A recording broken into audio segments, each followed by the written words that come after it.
बोल पुरुषोत्तम भगवान की जय। बोले विष्णु भगवान की जय। आज है 27वां अध्याय। श्री नारायण बोले, वाल्मीकि जी के इस प्रकार वचन सुनकर राजा धृढ़दमना ने सपतिक भक्ति पूर्वक प्रणाम किया और आनंद के साथ मुनि की पूजा की। पूजा को अंगीकार के मुनि ने आशीर्वचन दिया, आशीर्वाद का वचन दिया कि राजा तुम्हारा कल्याण। कौन? अंगिरा ऋषि। अंगिरा ऋषि।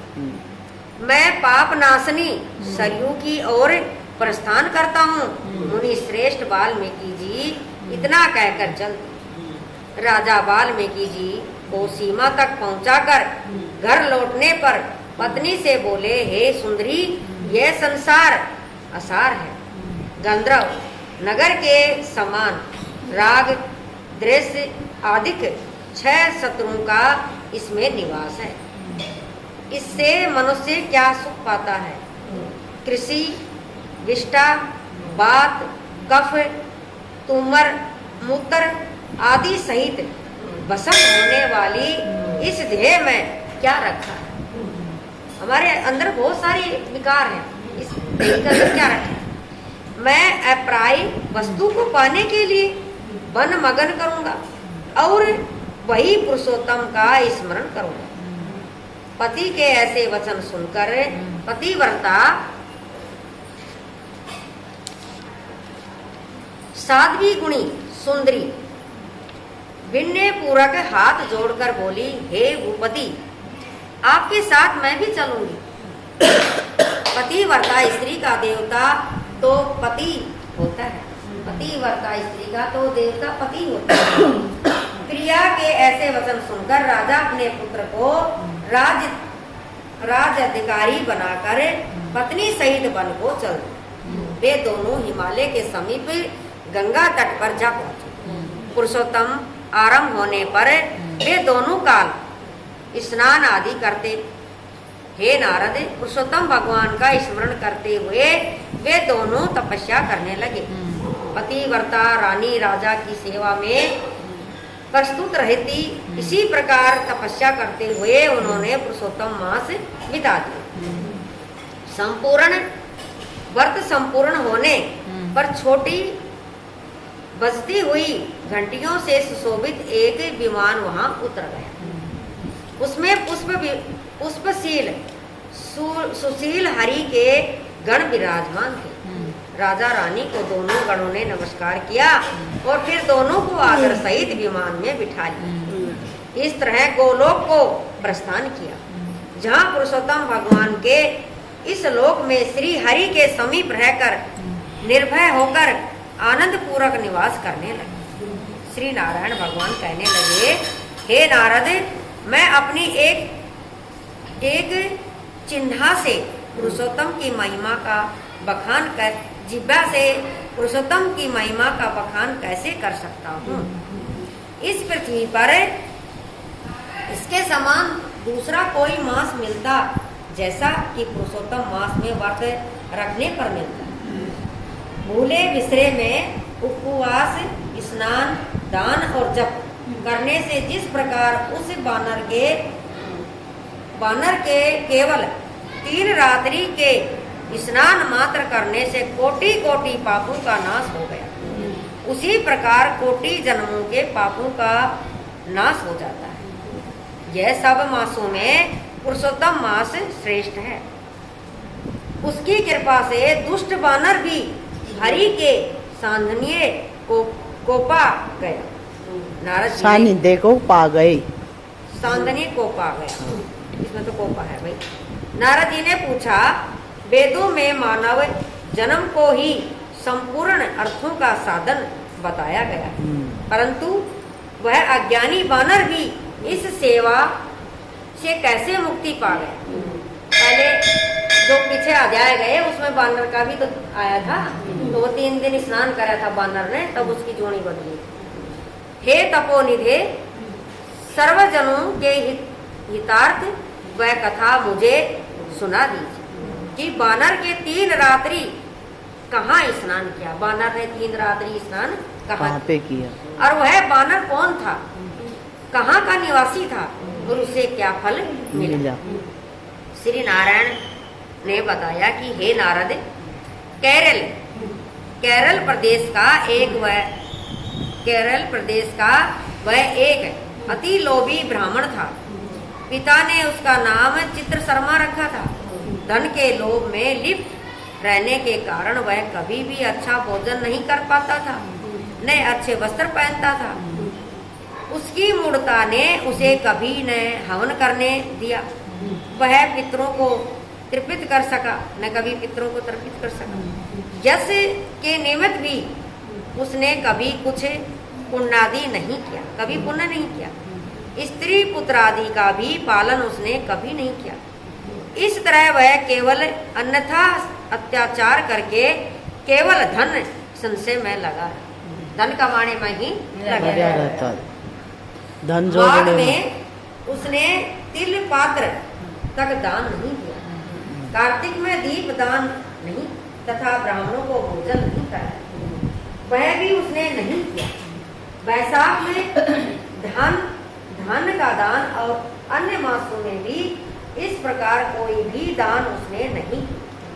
सूर्य की संक्रांति, सूर्य चंद्र के ग्रहण के अवसरों पर हवन, जप, दान आदि जो करना चाहिए उसने वह भी नहीं किया। वह सदा रोता चीखता अपनी निर्धनता का बखान करता रहता। धन की लालसा में इधर उधर घूमता और सूर्य चंद्र के ग्रहण के अवसर पर हवन, जप, दान आदि जो करना चाहिए उसने वह भी नहीं किया। वह रोता चीखता अपनी निर्धनता का बखान करता, धन की लालसा में इधर उधर घूमता और लोगों से यातना करता कि मुझ दीनहीन को कुछ मिल जाए। आ गया। इसी तरह वह जिसकी कथा चल रही है तृष्णा में रहकर बहुत ही कर्षकाय हो गया। लोग उसे पास भी न खड़े होने देते थे, उसको दुत्कारते और धिक्कारते। वह दुखी होकर यहाँ घूमता रहता।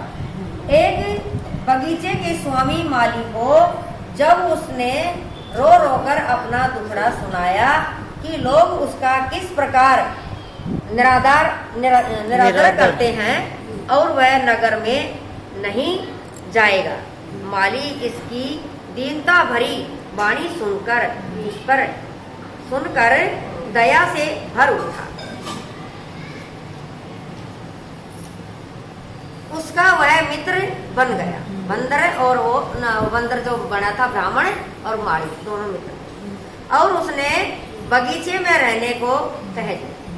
वह कदम माली के ऐसे वचन सुनकर बगीचे में आनंद से रहने लगा। माली की वह हर आज्ञा को मानता, उसके कार्यों में उसे सहायता देता। इसी से कुछ दिनों में माली को उस पर दृढ़ विश्वास हो गया कि कदम उसका अपना व्यक्ति है और उसे किसी भी प्रकार हानि नहीं पहुंचाएगा। फिर एक दिन माली ने बगीचे को कदम पर छोड़कर राज मंदिर में नौकरी कर ली। वहाँ अधिक कार्य होने के कारण माली को बगीचे की पूरी देख रेख छोड़ देनी पड़ी।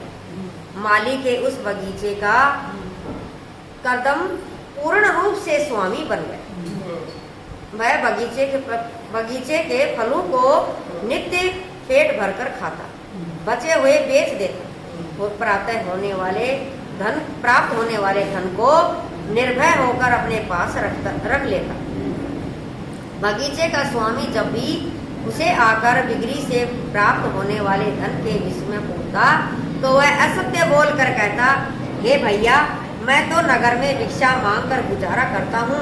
बगीचे के फलों की रखवाली करते करते परेशान हो गया, लेकिन पक्षी सारे फलों को खा जाते।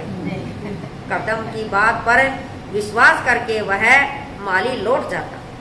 इस प्रकार फलों को खाते बेचते उस कदम ने 27 वर्ष बिता दिए।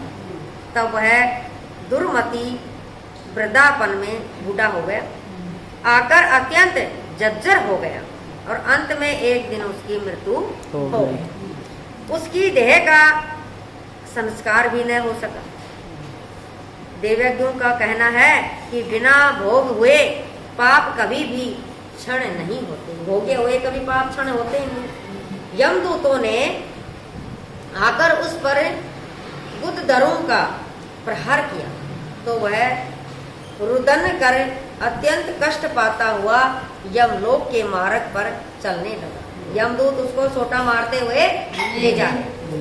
मार्ग में चलते चलते वह अपने कुकर्मों के लिए रोता हुआ चिल्लाता है, हाय मुझ मूढ़ की मूढ़ता को देखो कि मैंने देव दुर्लभ भारत भूमि में जन्म पाकर भी क्या किया। देख लो, भारत भूमि इतनी श्रेष्ठ है। धन के लोभ में सारा जीवन यूं ही वृथा गवा दिया। मैंने कभी कोई दान नहीं किया। आजकल के बालक कभी हवन विदेश भागने की जब तो सोचते हैं। दूर की बात है, कभी मकर के सूर्य में गंगा स्नान तक नहीं किया। पुरुषोत्तम मास के अंत के 3 उपवास भी नहीं किए। पुरुषोत्तम मैंने 3 दिन भी उपवास करके व्रत करके मैंने नहीं किए। मैंने धन के लोभ में पड़कर अपनी देह को भी नहीं सुधारा। मेरा संचित धन पृथ्वी में गड़ा रहकर व्यर्थ गया, गड़ा का गड़ा ही रह गया पृथ्वी पर। मुझ दुष्ट बुद्धि ने सारा जीवन कलेश में ही बिता दिया। इस तरह वह करुण विलाप करते हुए यम के समक्ष जा पहुंचा। उसे देखकर चित्रगुप्त शुभ अशुभ कर्मों के लेखों को देखते हुए धर्मराज से बोले, इस कदम ने ब्राह्मण होकर अधर्म कार्य किए। धन के लालच में कभी कोई शुभ कार्य नहीं किया। उसके विपरीत बगीचे के स्वामी के साथ विश्वासघात कर उसके फलों को खाया और बिक्री इससे अपनी साथी पत्नी पुत्र पुत्री जमाता भाई आदि किसी को भी संतुष्ट नहीं किया अपनी संपत्ति से। इससे लोभवश हो कभी अच्छा खाया पिया तक नहीं, अच्छे वस्त्र तक नहीं पहने। इसके यह पाप अति अति जघन्य है, यानी बहुत ही जघन्य है मतलब। हाँ, घृणाकारी है। श्री नारायण बोले, हे नारद, चित्रगुप्त के ऐसे वचन सुनकर धर्मराज अत्यंत क्रोधित हुए। उन्होंने कहा कि पहले उसे सहस्त्र जन्म तक वानर योनि में रख, पश्चात उसे विश्वासघात करने का फल तो मिलेगा। बोल विष्णु भगवान की जय, बोल पुरुषोत्तम भगवान की।